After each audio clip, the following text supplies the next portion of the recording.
And New Zealand, mate, as we round it out, give us your thoughts first of all on where they're at. Who's going to coach next game? Maybe we'll start with that. I mean, I hope Foster. Is that as a Wallabies fan you hope Foster, or as a Kiwi fan you hope Foster? Honestly, a little bit of both. I think I like a strong New Zealand, which is a stupid thing to say for someone that's followed a team that's never won the Bledisloe Cup since I've been a fan. But I like a strong New Zealand. I think there's something nice about when they beat us, but they're also beating everyone else. There's something at least, a bit of solidarity in that. But no, I like to see them actually doing a good job week in, week out. And ideally, I want to see Robertson get a crack with the job. But that's going to happen, when he's got time to prepare, time after the World Cup. If they throw him in there now, if they do him, interim and makeshift coach now, that's not really doing anything that's going to benefit, New Zealand in the long term, I don't think. So I think Foster's got his win. He's proven that he can do it. He's proven that he's got, the players there are fine. They've got full support. Like, I know Aaron Smith and Richie Mo'unga made a really big deal to make sure they posted photos with Foster after the game to show, yep, this is our coach, this is our man, this is our leader. So, yeah, I think just keep everything as is. To me, they've got to change the squad up or start using the squad more. Like, they didn't take a massive squad over there. And still, they're not using Sevu Reece, Hoskins Tututu, Patrick Tuipulotu, Stephen Perifetta, Lester Fainga'anuku, or Roger Tuivasa-Sheck. Like, players that could get minutes in pretty much every other team. And in positions where they weren't looking dominant, it's kind of interesting that they're really that unsure of what their team should look like. And I think nearly every New Zealander is calling for Colin Grace to get a spot somewhere in the squad. Every New Zealander's calling for Coles to, either pull a finger out or get out of the team because he's, probably a little bit past it. We're leaving players like Kurt Eklund and Asafo Amua just sort of playing NPC when you've got aging, once great All Blacks, but not really delivering. So to me, I think it's a little bit of trying to follow the South African recipe of let's get the old boys in and just keep them here to the World Cup just because, they've been there, done that. But New Zealand's so different to every other country. They are, regardless of the world ranking, they're the most talented rugby players in the world. And I don't think it's even in question. I think the best rugby talent is in New Zealand. They just don't have the right team together at the moment. And for a lot of people, probably don't have the right coach. I think personally with the coach, get the get the right mix of players in there that suit the game plan. And they're going to be a real force to be reckoned with. I think Jason Ryan's come in. They've got such an elite pack. If they could just get some stronger props in there, they could really, terrorize teams again. So they're not far off. And that win on the weekend showed that. I think they've definitely been damaged badly in their front row by their prop injuries. Losing Moody, Laulala and Ofatunga Fase. I think that's just three excellent and definitely their best three props by a country mile. To lose those three, they are a little bit shallow in their depth there. I think, Ethan de Groot is really making strides at the moment, but even Tyrell Lomax, despite a good performance on the weekend, I'd suggest he's not going to be a consistent top international prop for a few years yet as a young man coming through. So I think that's just really, really hurt their forward pack at the moment. And I think that that's probably responsible for some of their issues there. I agree with you. I think Asafo Amua, more than anyone, needs to be among that side now. They're obviously not going to play both Coles and what's his name, your Crusaders hooker. Yeah, Taylor. Yeah, Cody Taylor as well. So if they're both not on the side, then surely Amua needs to be in there as the next man that can be more damaging. I love Kurt Eklund, but I'm not sure that he has the physicality that's needed at test level, to be completely honest with you at the moment. So I would have him on the bench every day of the week. You mentioned Patrick Tuipulotu. That man was an absolute beast before he left New Zealand. Maybe it's just a case of him not being back for long enough, but I think he's exactly what they need in their second row. And while they're confused as to what to do with their six, I'm not going to say it's my favourite option, but you could put Scotty Barrett dog roll to six and Tuipulotu to lock as well. And I think that probably gives you the set piece prowess as well as the physicality in the team and the experience in the team that they probably need. So I think that will solve a lot of problems for them. But I'll throw the most controversial question on Draft Rugby chats for the last probably 3 years. What's your back row balance? What do we do with Sam Cane? Yeah, can we bring back Lockie Bowshire? Are we? Yeah, you've nailed it. You hit it on the head in one. This has been such an interesting decision because like they just don't have the right mix at the moment. And I think honestly the player they're missing the most is Ethan Blackadder because I think he's probably got that right mix of he's an absolute mongrel. So he does all the hard work you'd want a six to do if they chose to play him at six. He's awesome over the ball if they chose to play him at seven. But he also counters really well and I guess complements the skill sets of players like a Frizzell if they want to go really hard in that sort of physicality, or if they want to put in a Hoskins Tutu at eight, just to play a bit looser. With the current squad, I think I'd probably like to see a Frizzell, Sevilla, Satutu back row and just go really all out attack. Sevilla's still a freak over the ball, but then they've got those damaging runners. Sam Cane, to his credit, had his best game.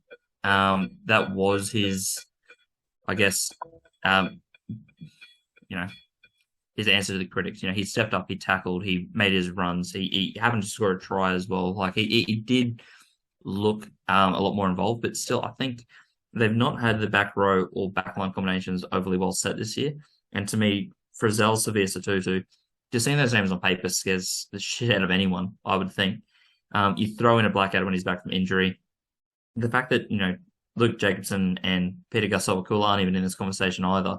It's just crazy that they've got so many back row options and yet they seem quite reliant on, having Sam Cane there at seven when I don't think he's probably even in the top 7 or 8 of the form back rowers. Yeah. At the moment, though, my biggest question mark is surely Luke Jacobson or Dalton Papali'i gets considered as a 7 while Ethan Blackadder's injured, just because I think they probably got that right mix as well of being a bit younger, which helps, but really good over the ball and also damaging in attack. So I think they probably provide a little bit more of a mix if they were to try and change it up now. Yeah, look, I think we're probably thinking similar lines of you basically pick Ardie Savea first as the world-class player and probably one of the best players in the world at the moment, and then you have to pick everything else around it. Frizzell, for him to be in that starting side, he needs to be at his absolute best, because at his absolute best, he deserves to be a starting All Black, but I think we probably see that 20% of the time, and then otherwise he goes a little bit quiet.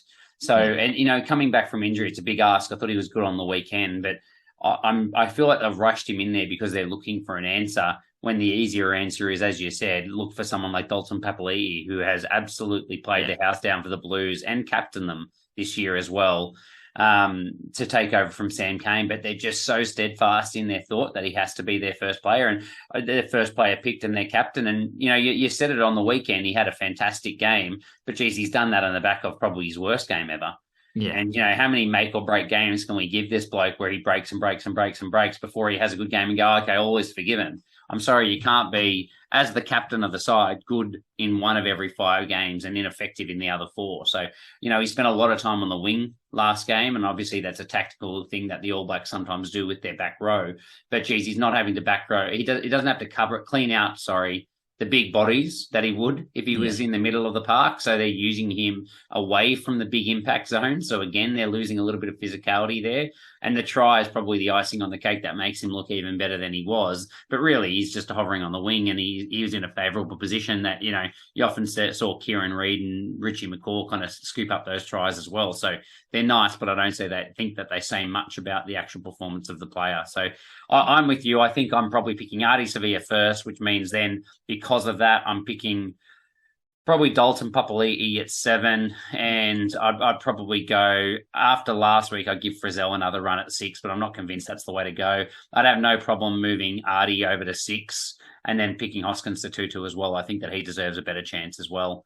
Yeah. In the backs to round us off, obviously Aaron Smith is the walk-up starter at 9. I think they're missing someone like TJ Perenara, to be honest with you. I know that he's come back from overseas and hasn't been given a real good opportunity. I think that kind of physicality and mongrel that he can bring at the back end of the game is really missing. And I like Finlay Chrissy, but I just think that that's something that's hugely missing from the side. But then let's be honest, the big question just comes back to what the hell do you do with the rest of the back line and specifically 10? Just want to quickly give us your thoughts there. Yeah, I think it's tough because Beauden Barrett was actually one of the best players in, their losses. It's just that the team doesn't seem to have clicked around him. I would have really liked to have seen at some point just that 10-12 combination of Barrett and Roger Tuivasa-Sheck, because I think they'd actually complement each other quite well. Barrett doesn't need another playmaker because he's just a wizard. Like when he's got things clicking, he can do the kicks to himself. He can set people up outside him. He's got one of the best tactical kicking games going around when he's in form.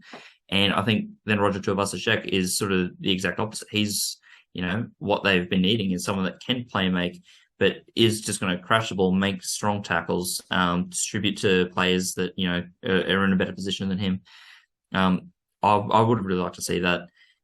To me, probably the big issue is just that centre mix. I think Havili was a world-class fullback that they've turned into a 12, and Rieko Ioane was a world-class wing that they've turned into a 13. Their big issue, they've never really settled on what position each centre is. So Tapaia's played a bit of 12 and 13. He played a bit of wing this year for the Chiefs. Leonard Brown and Goodhue are both injured, but they can both alternate between 12 and 13.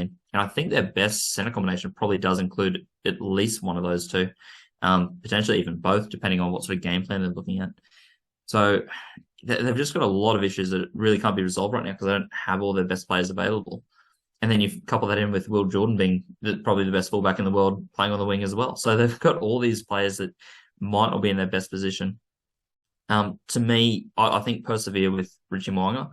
I think he's a freakish talent. I think he leads the game well and he needs more time to. And I think you can always rely on Beauden Barrett to do that if needed.